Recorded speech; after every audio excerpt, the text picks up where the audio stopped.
autism is my gender. I experience gender because of my autism, and I think I experience sexual attraction or my sexual orientation and identity because of my autism. I'm generalizing, but I've experienced that people don't have the patience to actually communicate or understand how how neurodivergent communication works. Part of my journey has been just finding a sense of safety even in my own body. Hi everyone, welcome back to Autism from the Inside. Today we have a very special panel discussion on the topic of autistic and LGBTQIA+. So that's going to be really exciting. We have a number of guests today from all over the world. I just want to acknowledge that the autistic community is an incredibly diverse community. The gender diverse community and sexuality diverse community is very diverse as well. So we can't expect or that we can represent everyone in that community, but hopefully today you'll hear some interesting perspectives and experiences from our panelists today. So welcome everyone. We might start by just getting to know each of you a little bit. So maybe I can start with you, Jethro. Do you want to just say a little bit about who you are and your experience with being autistic and LGBTQIA+? Hi, my name is Jethro or Jet. I'm calling in from stolen lands of the Bunurong people here in Australia. I am autistic, late diagnosed, but always had my suspicions. And I also was late coming out as queer, but again, always had my suspicions. I identify as a few of the letters in the LGBTIQA plus acronym, very proudly now, specifically in this context as a trans non-binary person. My title here says that I'm a mental health advocate. I think that it's a lot broader than that, but I think specifically what I'd like to represent is mental health advocacy through sport and queer inclusion in sport today. So thanks for having me. Awesome. Thanks for that, Jethro. Sita, you have a guest. Would you like to say hello? Hi, my name is Sita, and I am in Minneapolis, Minnesota, and I am late diagnosed. I'm 47 years old, and I came out at about age 19, and I thought that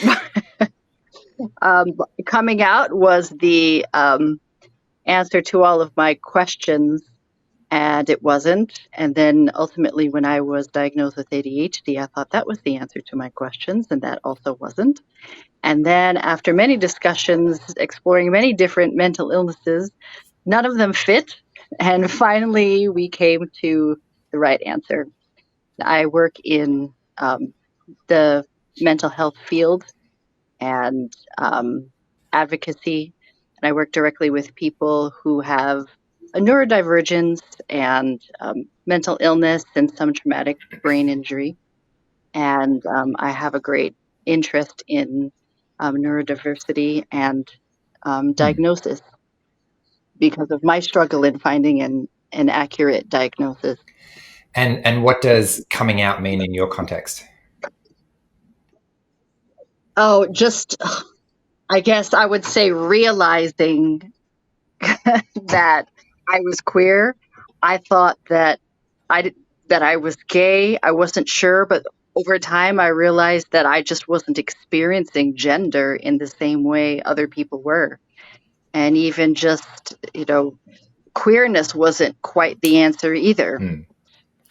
Okay, thanks for that, Sita. I've got more questions about that, but we'll hold them for a bit later. Nalini, would you like to say something about yourself?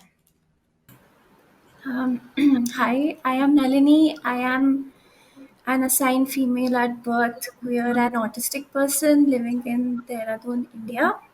I am 32 years old. I discovered my autism in the last couple of years. I started learning a lot, reading a lot about autism, and I had come out as queer a couple of years before that, um, and I started disclosing my autistic identity very recently, last year, last October. Um, yeah, I work as a digital experience designer, and I try to be an advocate for neurodivergence in design. And um, yeah, I've also found a few other neurodivergent people in digital experience design. So that's been an interesting journey. Okay, thanks for that, Nalini. Bryce, would you like to introduce yourself? Yeah, sure. So my name is Bryce, and I actually run my own business. I'm self-employed as a autism advocate and access consultant. Uh, I was personally diagnosed with autism at the age of 8, and a couple of years ago, in 2022, I came out as being bisexual after 10 years of sort of trying to figure out where I fit into the LGBTQIA plus community, just because simply there wasn't really the resources out there to sort of that I could identify with being autistic.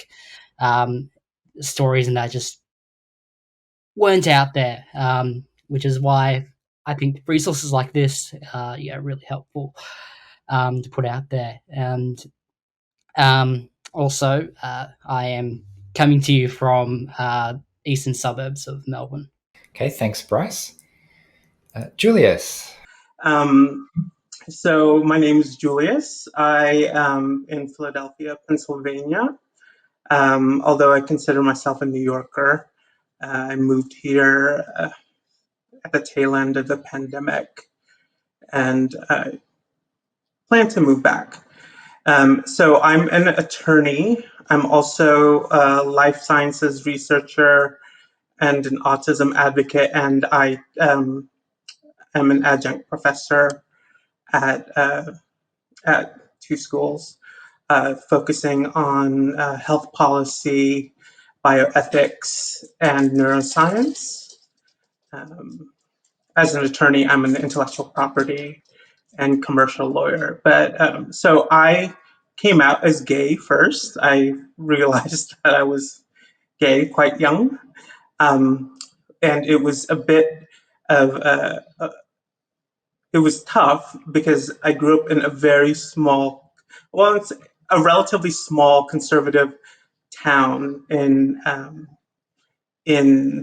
Central Florida. It's like all I have to say is Trump held 2 rallies in my hometown in the election cycle, in the previous election cycle, and I think that should underscore the political proclivities of the area. So I knew I had to get out of there because there wasn't going to be a life for me. So I did that, and I did not discover my neurodivergence until later in life when I thought I had essentially sorted out all of my various identity characteristics. It was after my sons were diagnosed with autism when they were roughly a year and a half. And then subsequent to that, through some genetic testing, it found that we shared genetic markers that were commonly associated with autism. And then I went and got evaluated, which is a really tough process to be formally evaluated. It's there's not as much access to people who can do it, and it's quite expensive. And then I received my diagnosis, and it was very strange suddenly learning how to advocate for myself as well as my children, because my personality has always been it's easier to advocate for others. But that's what I do. I'm still, figuring myself out as an autistic person, as a neurodivergent person, and where that fits, sort of, especially in the context of my sexual orientation, it feels sort of like coming out a second time. Thanks, Julius. Yeah, I've heard quite a few people use this term coming out and self-discovery in both contexts. So I'm happy for us as a group to decide what we would like to talk about. The question that comes to mind for me to kick us off, though, so feel free to take this in any direction you'd like, but what's it like being in both of those communities for you? Are there similarities? Do you feel equally at home in the autistic and the LGBTQIA plus community? Was it easier? I'm just throwing so many questions at you at the moment. Apologize for that. Was it easier to identify and become a part of one community versus the other? Like, what's that been for you? So I'm also a person of color, and I'm an immigrant. So I've dealt with intersectionality all my life, and I'm sure all of us have different intersectional characteristics.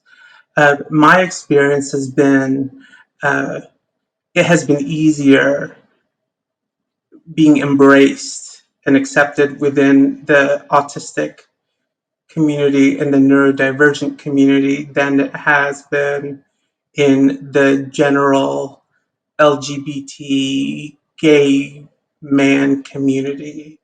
I think autistic people, maybe it's because it goes to the crux of who we are. I mean, how we think and how we perceive the world and how we interact with the world seems to me to be a bit more of a deeper thing and something that you really can't hide as much as perhaps one's sexual orientation. But my experience has been, I feel like a bit more, for lack of a better term, a unicorn in the LGBT community, and there's less understanding or tolerance than I would say in the autistic community, especially because so many autistic people are non-heterosexual. I mean, if you look at the statistics, there's 2 to 3 times more likely to be LGBT, and with trans folks, 7 times more likely. So I think there's more acceptance there. For me personally, I would say that integrating with the queer community has been, I wouldn't say easy, or I wouldn't say that there's been more acceptance. I would say maybe because there's such a heavy emphasis when interacting with the queer community on dating and relationships. And in terms of the autistic community, I haven't really had one. I haven't really interacted with a purposeful group of autistic people maybe until this moment. And looking back now, I realize how many people that I have felt really safe and connected to have turned out to be neurodiverse or specifically autistic. So I would say that creating community and being able to feel part of that is very important to me. I might jump in. I'm going to talk about this from a special interest perspective. So growing up, I loved playing sport. Not that I'm very good at it, but that's not what my drive to play was about. And when I came out as non-binary, the sporting system here in Australia is very binary. You play in either a men's or a women's competition, or mixed, but the mixed competitions have specific gendered rules. And I found myself really stuck with that, because I either had to quieten a part of myself and mask, or not play sport. So I didn't play sport for a long period of time, and then I had surgery, and then it was a lot harder for me to think about participating in gendered sports. Then I found the queer community in sport, and there's this amazing club that I play for now here that is all about inclusivity for anyone, no matter what your gender identity is. And my pattern recognition, I guess once you see it, you can't unsee it with autism. As soon as I started making some friends in this space, I realized that sport was all of their special interests too. And then I dropped the hint of, I'm autistic. And then, 5 or 6 other people were like, autism? Oh, me too. And so then we all got to bond over our special interest of sport, but also, I guess, I found community of sharing information and making friends with people who I got along well with just because we have commonalities in our identity, but also in our interests.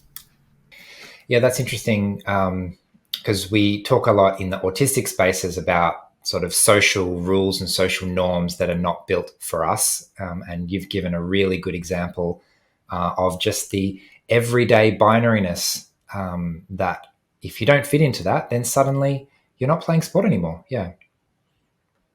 Thanks for that, Jet. Nalini, would you like to go? Yes, I can. In my experience, queerness, like autism, was invisible. I started realizing I may be queer, but I thought I didn't look queer enough. I could pass as a woman most of the time, and also I worked in the sexual and reproductive health space. But even there, I didn't feel safe enough to be out as queer. Um, and the reason was that disability was not disability was looked down on, and people were not talking about disability. And I knew I was different. I didn't know I was autistic, but I felt very different, and it was a very extroverted place. So I thought you had to be extroverted enough to be queer, and um, and I also was very aware of having sensory differences, and I knew people around me didn't have sensory differences. Um, and I knew intuitively, instinctively that disability and queerness are inseparable. To me, they were inseparable. And I also had a motor disability at that time, which queered my relationship with the world. So I didn't feel safe enough to be openly queer because I thought I'm not safe enough to be disabled. Uh, but also, coming out as queer has been easier than coming out as autistic. And because in India, the queer movement is very active, but it's not mainstream. And people um, may not know what queerness means, but people think they know what autism is, and they have a lot of negative assumptions about autism. So yeah, I think, yeah, that's all. So you said people don't know what queerness means. Do you want to give us your perspective on what queerness is, for you at least? Yeah. Queerness is it is my gender identity, and it's how I choose to identify. Um, but it's also something that fascinates me is queer autistic creativity. And So there's a term. So I really resonate with the idea of resisting mastery, which is a term I borrow from the book Queer Art of Failure. Um, and it's about having a constant beginner's mind. Um, and it's how that's how I approach my creativity. But a lot, like many people around me, don't perceive that as a strength, and they're in constant pursuit of mastery. And yeah, so queerness is much broader than my gender identity or my sexual orientation. So yeah. Thanks for that, Nalini. I must admit, from my perspective, not being on the second part of the double rainbow that we're talking about today, right? I'm cis het male, and some of the terms are easy to understand and some are less easy to understand. And the term queer is one of the ones that is less easy to define. So thanks so much for that. Bryce, would you like to respond to that question? Yeah, well, for me, I don't know, this question sort of has many layers for me in the way of an answer, because I grew up in a regional area and in early 2000s. So and the sort of viewpoint on the LGBTQIA plus community was very, I guess, narrow-minded in the area. Where when I was growing up, I only ever knew about being straight or gay. There's no other part of the LGBTQIA plus community that existed. Well, at least that's the viewpoint that everyone's sort of portrayed. And if you were part of any other part of the community, you just didn't bring it up. Whereas when which I guess also contributed to why it took me so long to sort of figure out my sexual orientation. Whereas with my autism, I was diagnosed with it at the age of 8, so it was already, I guess, part of me, part of who I was, and my my family never really hid it from me or anything like that. In saying that, though, it still wasn't an easy process to even, I guess,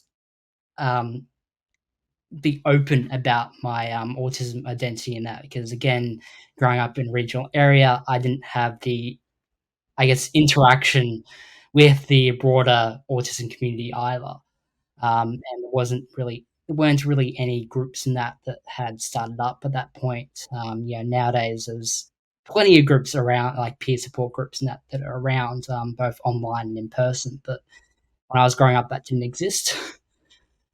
So I got to the point where I did actually hide my autism diagnosis for many years, until I eventually got sick of it, came out, started up my own business. So it's sort of like, now I reference it as my first coming out.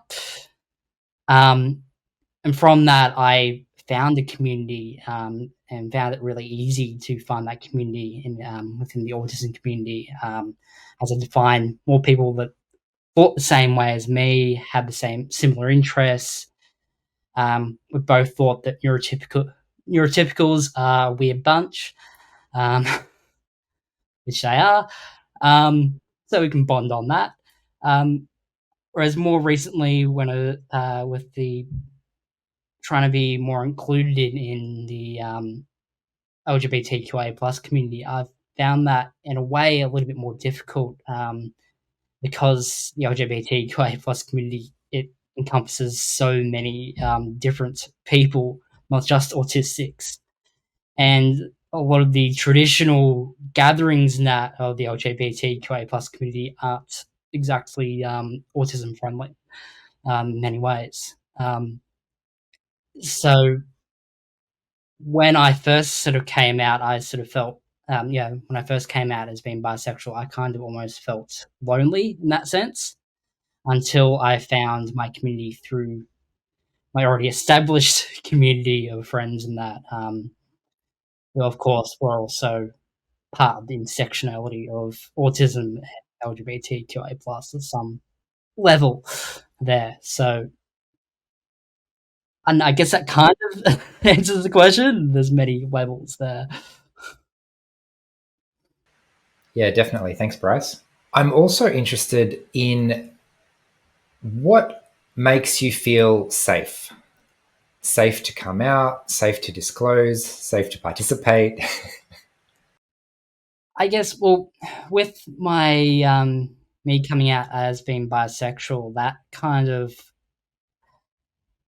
I kind of felt safe to come out in a very public way, because I already had a network, or a support network, in place, through my own work, and through my established network.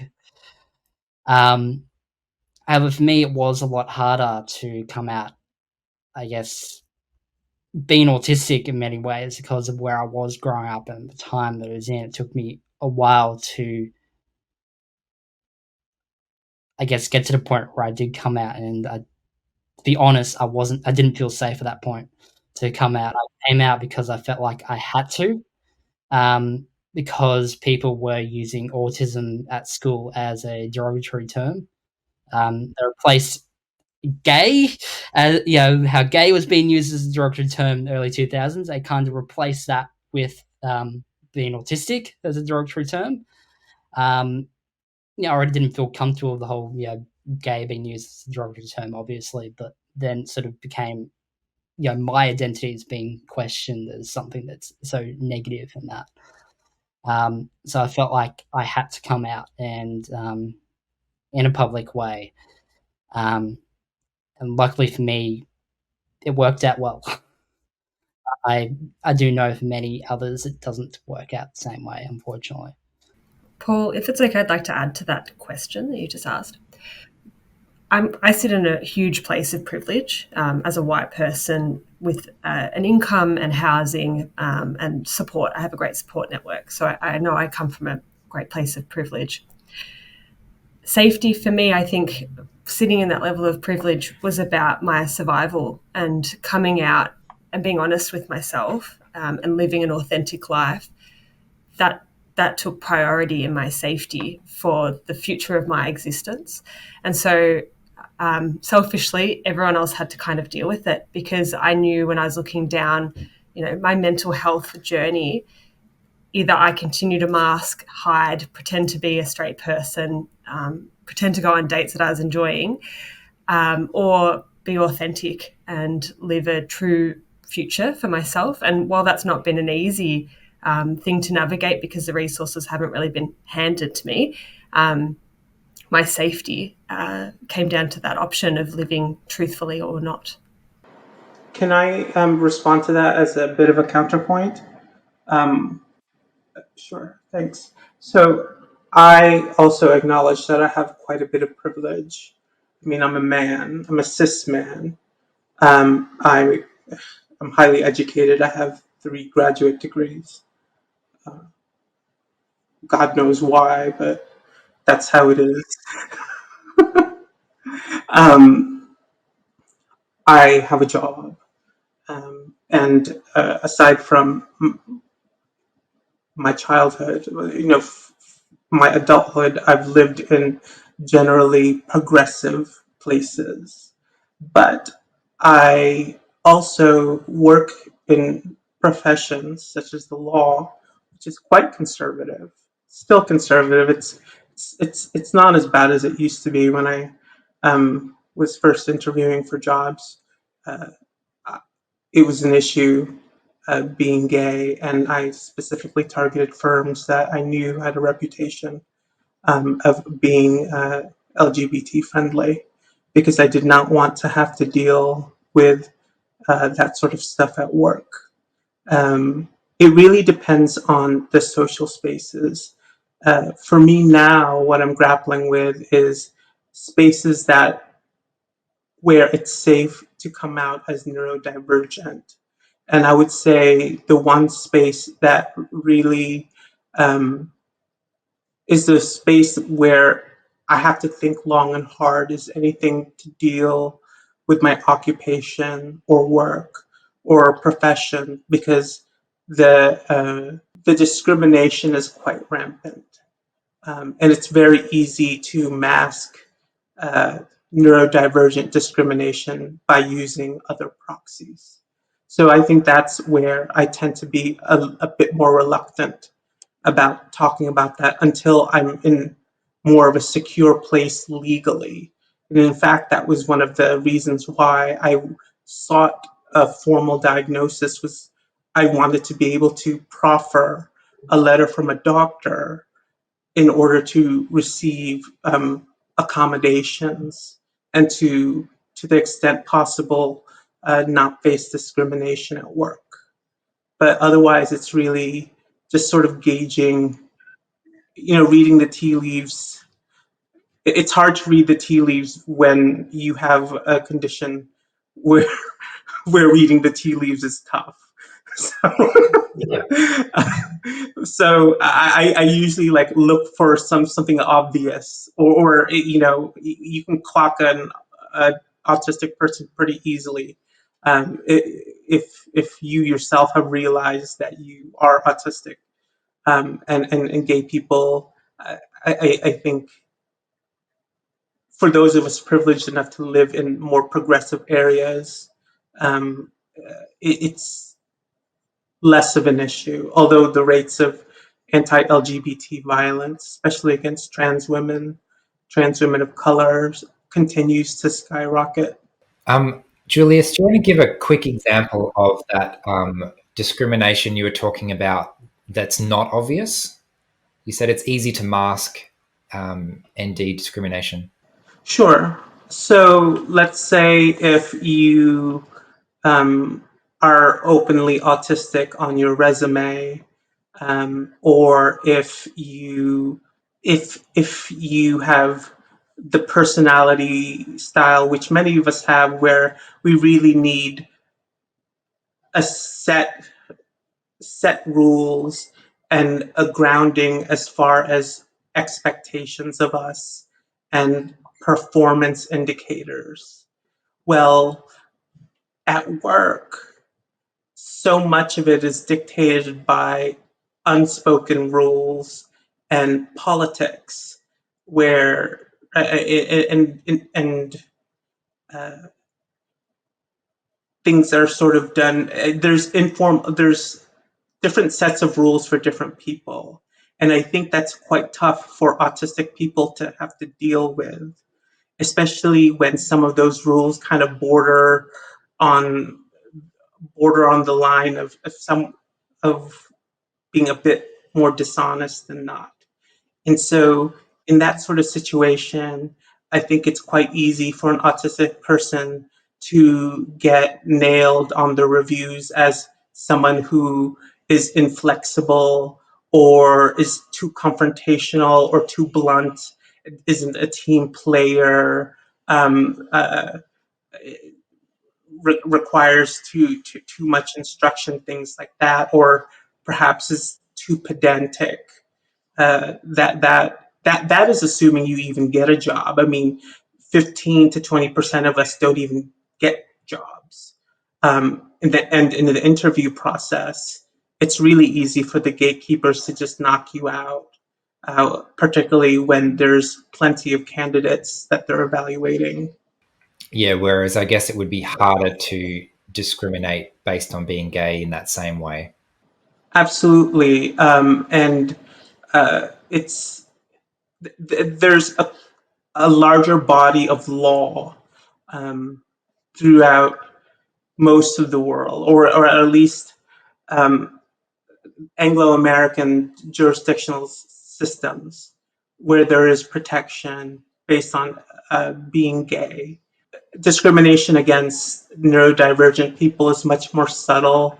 It's often couched in terms of not just intellectual. Anything dealing with a non-physical disability automatically puts you into the crazy camp, where folks question your intelligence or your judgment, or even just your capacity to engage with people. And I think it becomes really easy to get tarred and feathered if, let's say, you have certain stims, or you need to take a break in order to cognitively recharge, things like that. Yeah. Okay. Thanks, Julius. Nalini, what makes you feel safe? Um, it's it's um, it can be subtle. So I've come across environments where people are supportive, but I've been professionally in fast-paced work cultures, and people don't have the time to.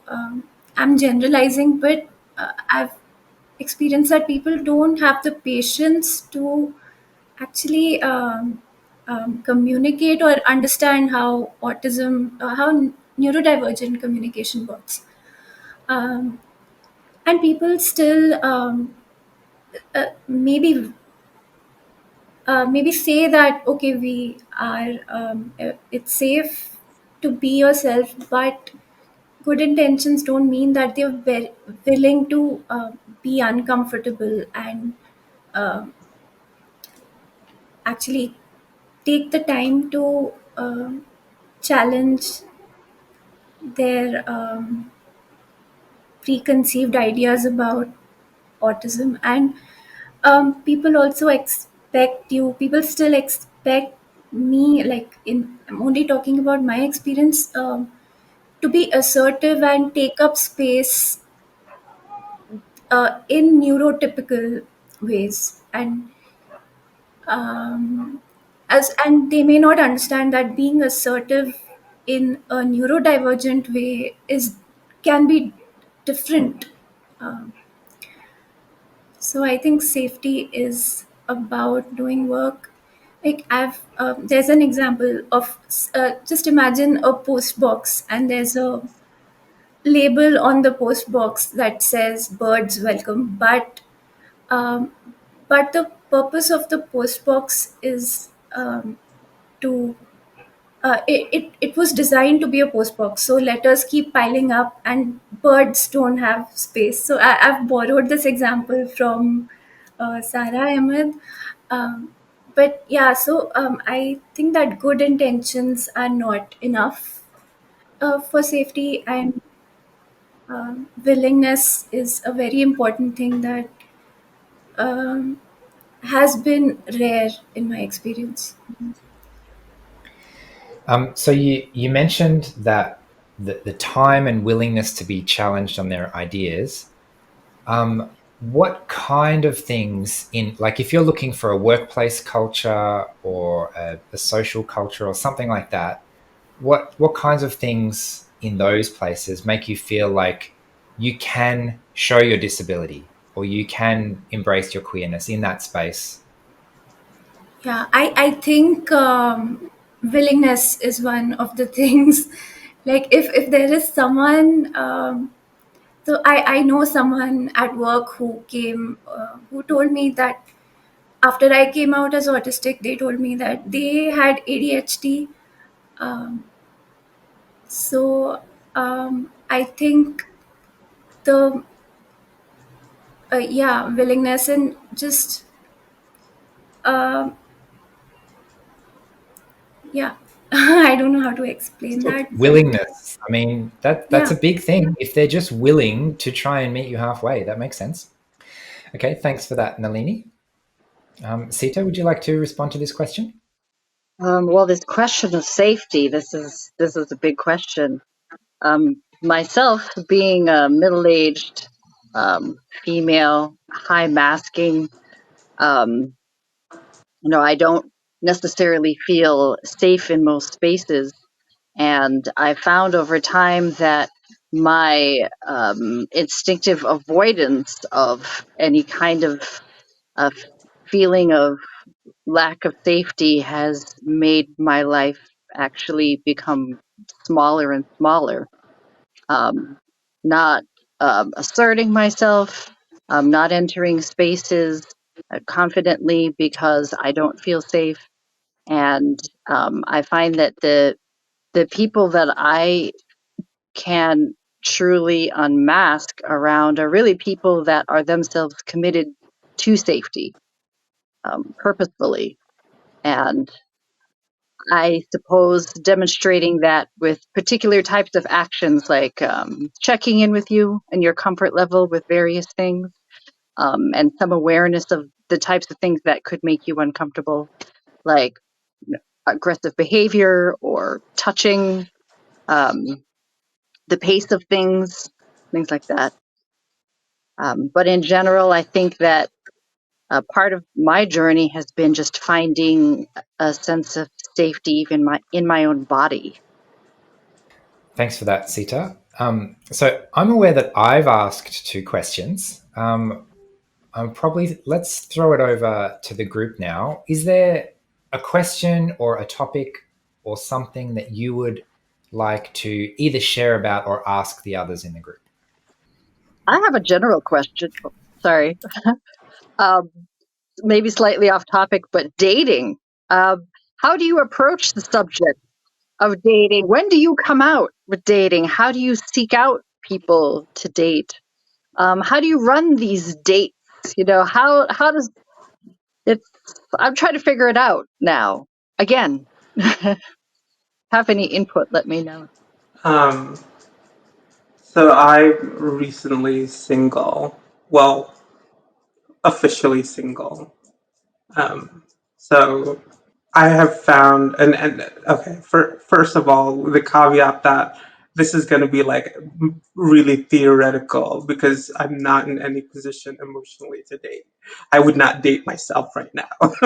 But as far as dating, I have found that it's easier to just be upfront with it.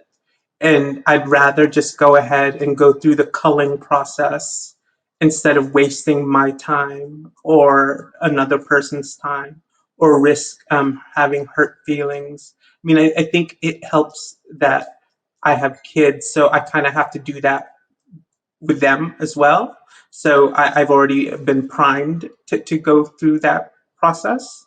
But generally, I'm pretty upfront with it, just because it's not something I want to hide, and it's something that's going to materially impact uh, whether or not it's successful, whether the person ends up being a romantic partner or even a friend or an acquaintance. But I don't know of any like gay or queer autistic dating groups. I think we're so sort of fragmented and isolated. We've not yet coalesced into that sort of structure yet. I'm sorry to have interrupted. I'm just itching to talk about this topic. So for more information, I'm trans, I'm asexual, I'm in a polyamorous relationship, I'm autistic. I'm in the too hard basket. Well, that's how I felt about myself in the dating world for a really long time. I think that a lot of those identities kind of felt like they cancelled each other out. Like, how is an asexual person polyamorous? Like, I think when people think about the dynamic of a relationship, that feels really complicated. But a big reason why I'm polyamorous is because of my asexuality. And I think that I realized that this idea of being someone's everything or completing someone, I don't want to do it. I can't do it. I don't want to set myself up to fail, that I'm going to be able to participate in satisfying one person's every need. I also don't want one person to do that for me. I think my thinking about it is much more broad. I have multiple friends for different reasons. I would like to have multiple partners for different reasons too. My incredible partner, who I'm with at the moment, my primary partner, is amazing, but doesn't fill my cup in every way. And I want to be real about that. And, there'd be other people who would be able to fill the other parts of my cups that need filling. I think on online dating, which I'm going through at the moment, being transparent and honest is really important. But I think also dating within the community helps. So I set my settings on a queer dating app to only other they, thems, non-binary people. And I was shocked at how many other non-binary, asexual, polyamorous people there were. Look, there's not many. There's 7. But that's a lot, like when I thought I was the only one. So I think I tried to use the process of elimination, pattern recognition, all of those powers that I have as an autistic person to work out what the formulation was of how I could put myself out there safely. I know going on a date with a cis-het person, they're probably not going to get me. Or if they are, it's going to take me a lot of advocacy for them to understand and accept me for who I am. So,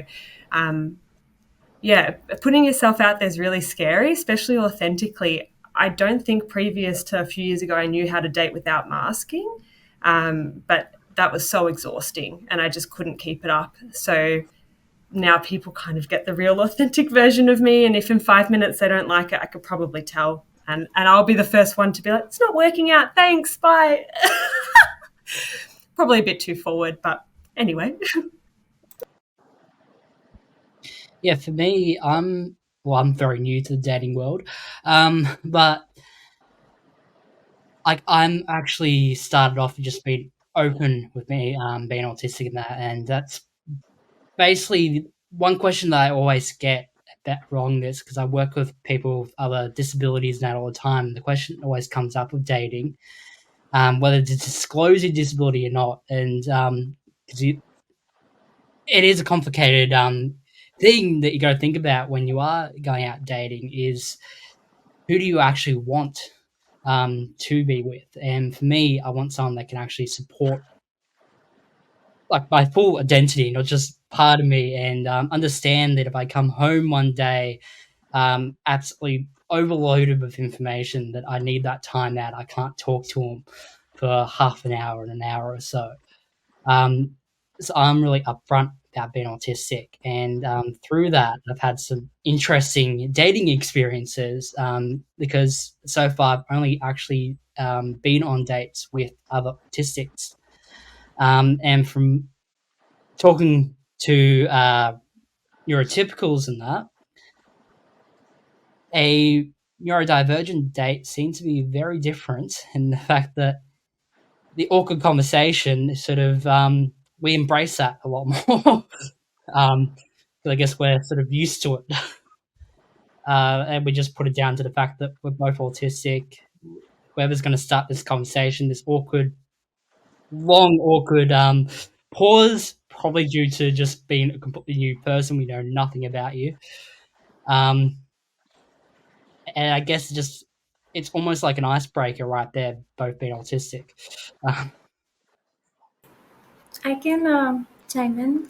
So my autism self discovery has been very recent, and but I have thought about whether I would want to date someone who is neurodivergent or autistic, or would I want to be open to dating all kinds of people.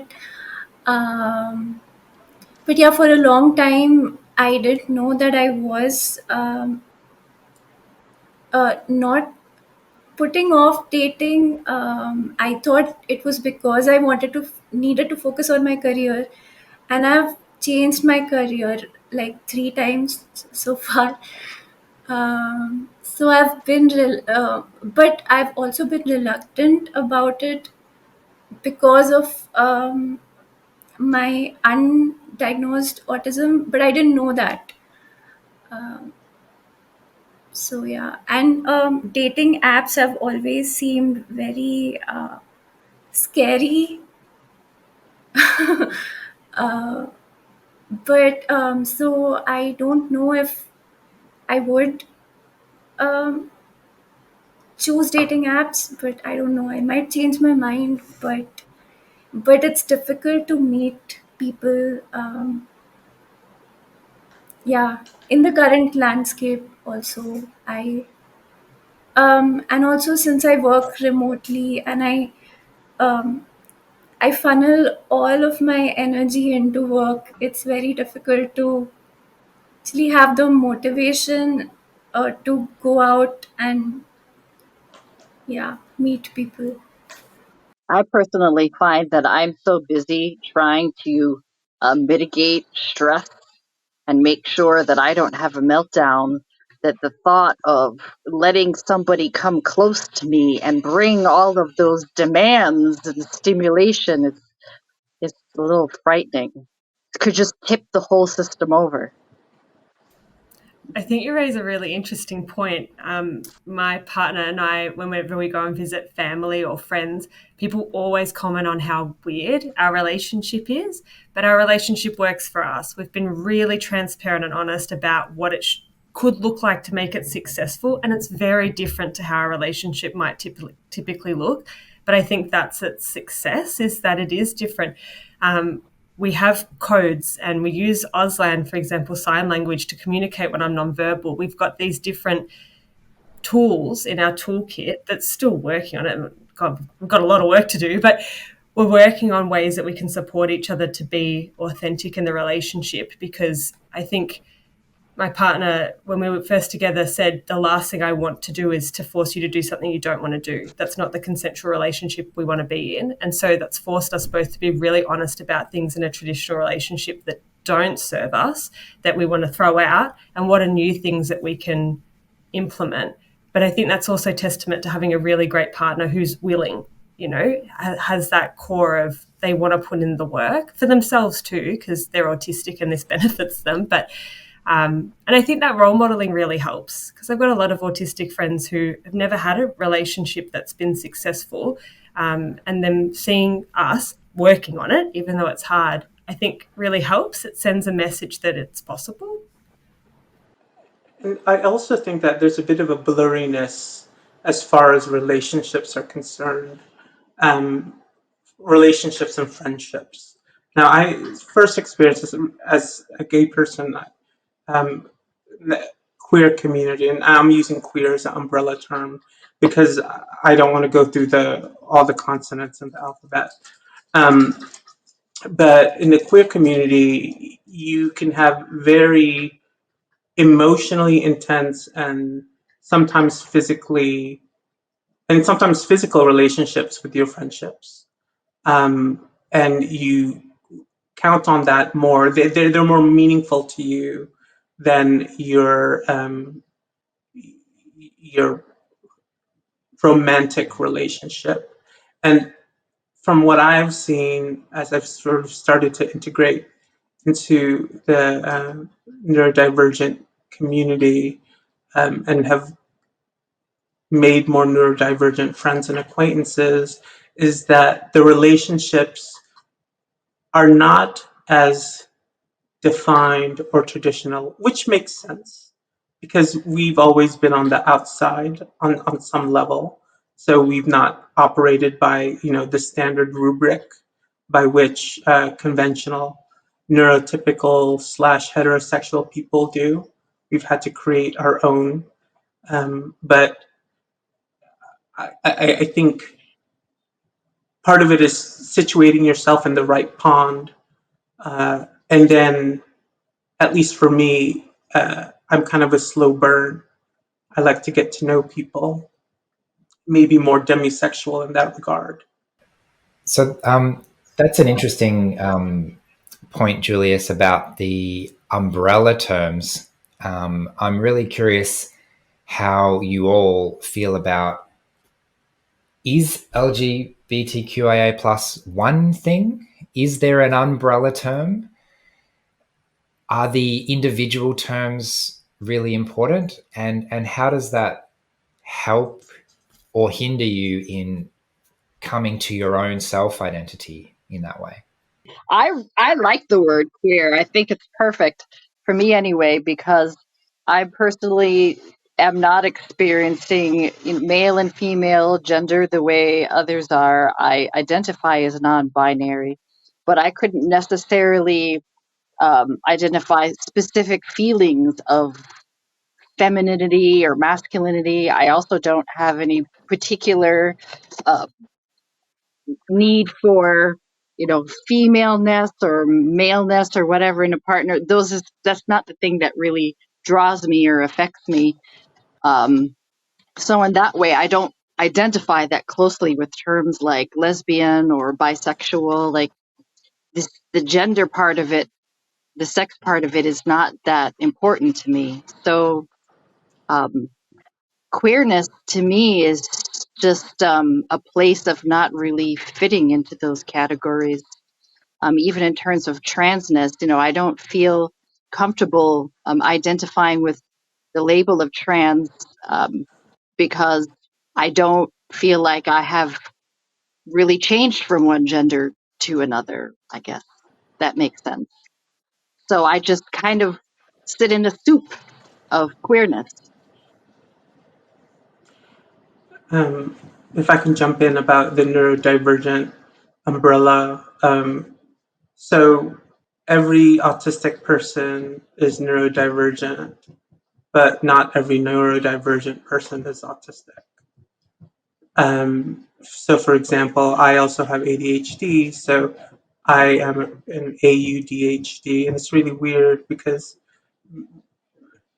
the personality, the symptoms are at some points diametrically opposed. But then you also have people who let's say who have personality disorders, and I'm using disorders because that's just the language that we have. I don't necessarily like it because it's very pathologizing and it carries a lot of negative connotations, but it's what we have. And then you have other folks who have anxiety disorders. You also have people who have Down syndrome, etc. There's it's a pretty broad umbrella, and a lot of the umbrellas sort of like there's a lot of intermixing. So I think I predominantly identify as an autistic person rather than a neurodivergent person, um, because quite frankly, it's more of what I know, and it's more of how um, I organize myself. However, I have reached out and have made friends with other neurodivergent people. Whenever someone says they're neurodivergent, I always wonder, well, what flavor of neurodivergent are you? So that I can know how to interact with you. I can sort of like switch and kind of accommodate you, or know what to expect. I think the only thing that I want to add to this is that my gender, autism is my gender. I experience gender because of my autism. And I think I experience sexual attraction or my sexual orientation and identity because of my autism. I don't think that those things exist without each other. I can't separate the experience. And I've not seen neurotypical people experience, I guess, gender the same way that I've seen autistic people experience it. So, may I ask a question to the group? The issue of masking. How's your experiences been masking as queer versus masking as neurodivergent? I'm going to go first, just so I can stop talking. Sorry. I learnt to mask when I was very young, and because the stereotype, or it's not stereotype, but because of the social expectation of being a straight kid, I think that that's the default that people project onto children. My masking was really intertwined with the way that I was experiencing gender and my orientation. So when I started to unmask my, I guess, workplace-based stuff, everything started to unravel too. And that, I think that really made me realize, well, everything here is kind of clustered together in this experience. So my gender, or being a passing gender of a woman, was really wrapped up in how I was masking, being polite or quiet, how I was taking up space. So when I started to unmask, those things fell apart. And I guess that really made me very apparent of my lack of gender in this space, because I didn't fit into those things authentically anymore. I have no idea how to unravel all of the different kinds of masking. And I remember at one point at a very young age realizing that something was off when it came to how I felt about being a girl. And I do remember somewhere around maybe 5th grade or 6th grade realizing that I needed to change my speech pattern, use different words, sound more relaxed, and appear more relaxed. And, that has been so ingrained in me for so long, I don't know how I could tease it apart. I think I too am unraveling a lot of masking I've done. And I think that I'm not very good at masking, but because many people around me kind of pick up on it. I've not been good at masking, but there are some things that I've some behaviors that I've learned from a very young age, um, and use them to mask my autistic traits, which I think will take a long time to unravel. But yeah, and masking, as I don't think I've ever masked my queerness,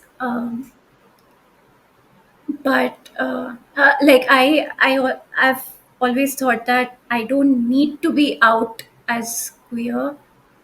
So I think masking my autistic traits has been more. Uh,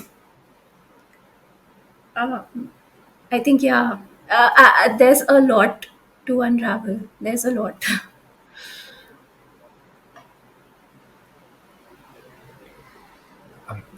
So I'm just wondering how we can wrap up this conversation. It's been really good. So I'm wondering if there's any last message that each of you would like to share. So like what's something you would like the world to know, either about you or about your queerness, if we're using that as an umbrella term?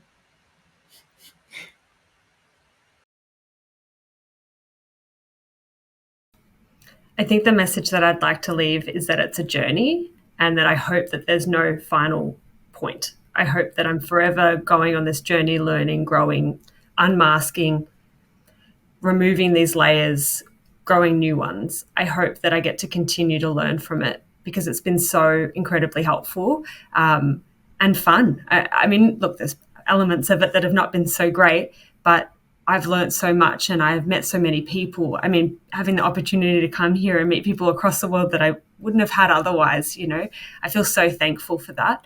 And yeah, I really look forward to where my identity will be in the next 25 years.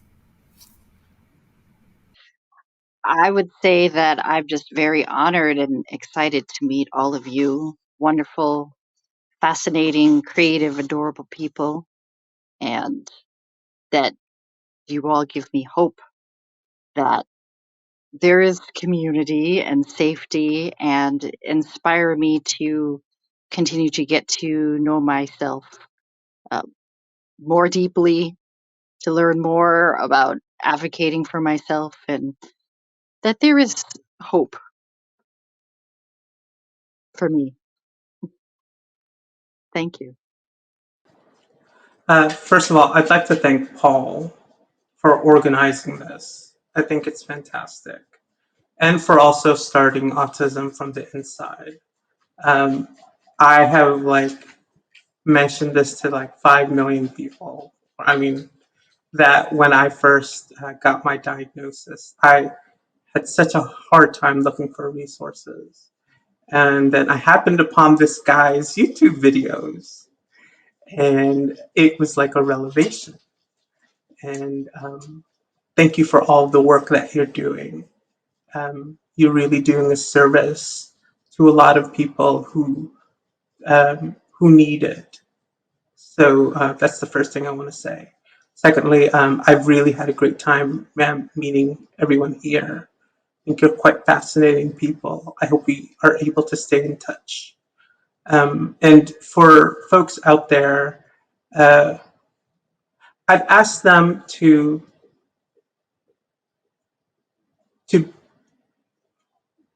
to really exercise compassion and understanding when you're dealing with someone who is different, particularly someone who has intersectional identities, because even if they come across as having it together, or you don't seem autistic or whatever, it takes a lot of work.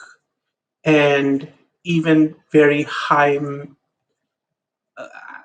masking, low support identified autistic people still need a lot of help and still face tremendous challenges.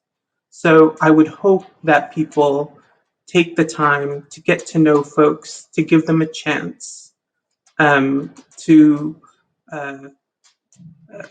really be deliberate and purposeful if they want to be an advocate or an ally. Yeah, for me, I sort of, I guess, back up what everyone else has said, but also, I think for me, the main thing is, the fact that my intersectional identity, they are intersectional. You can't separate them. And I feel like, just wider society and that they need to understand that better about intersectional identities, that they aren't separate. You can't separate one from the other when it comes to offering services and resources. You can't just have a resource or a service for the LGBTQIA plus community and a separate one just for autism or neurodivergence. There needs to be this understanding of intersectionality and being able to at least be open to the idea of engaging with intersectional communities, no matter what they are. So you can actually serve the entire community, not just a small portion. I think the one thing I'll say is like never assume that someone assume someone's pronouns. Ask people about their needs and their communication needs. Don't assume similarly that someone is or isn't autistic. And also, what I think we can accept more and understand more is that, like everyone, neurodivergent people and autistic people also need to belong, and we can be very productive and very productive members of our communities, but we have social needs too, and we do need to belong. So yeah, that's one thing I wish people would understand more. We all need to belong. That sounds like a really nice message to finish on. So thanks for that, Nalini. Thanks everyone for your time and your contribution and your energy and yourselves, and for bringing yourselves to this discussion. It's been really good. And thanks for everyone watching as well. I hope you learned a lot and found this conversation valuable.